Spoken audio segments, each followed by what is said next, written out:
8 years ago, a night of drunken recklessness left me carrying Grayson Ulrich's child, but from that moment on, he began to hate both me and our daughter. He never allowed her to call him dad. He wouldn't let me step into his study either, because inside that study, every inch of space was filled with traces of another woman, Sandra Wright, the ex-fiancée who had once left him for freedom and happiness, who had gone abroad to marry a rich man. She was the one Grayson could never forget, the one he still loved. On our 8th anniversary, Sandra returned. That night, Grayson got drunk for the first time in years. He held our daughter in his arms and wept until his eyes were red. My daughter looked at me bewildered. "Mom, why is Uncle crying?" I held back my tears and told her softly, "Because he is very happy. The person he loves has finally come back." Then I said, "So, Mommy's taking you away so we won't disturb him and the woman he loves, okay?" I helped the drunken Grayson Ulrich to his room, then turned back to soothe our crying daughter. Alicia's little face, red from tears, burrowed into my arms as she asked reluctantly, "Mom, do we really have to leave?" She lifted her head, hope flickering in her eyes. Today, Uncle was so gentle. He didn't scold me, didn't push me away. He even gave me a warm hug. "Mom, does that mean maybe he likes me a little?" My heart lurched, a sudden sharp pain. On our wedding day, Grayson had looked at me with that cold, unyielding gaze and said, "Marrying you is my reluctant duty. Don't expect any attention from me. You, and the child in your womb, are not what I wanted."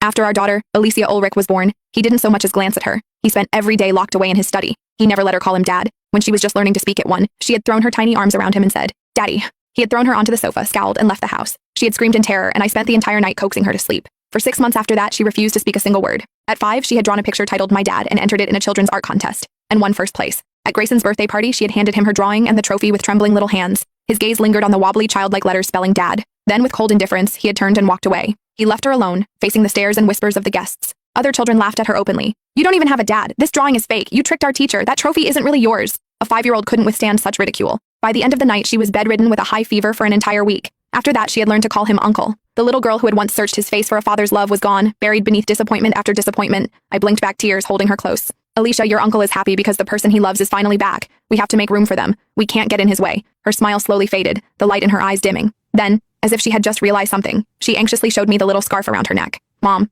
Uncle gave me a gift today. If he didn't like me, why would he give me a gift?" She pressed her cheek to the scarf, treasuring it. This was the first gift her father had ever given her. Was this proof that she was loved by him too? I stared at the scarf. A store-issued giveaway clearly meant to accompany some other purchase, and words caught in my throat.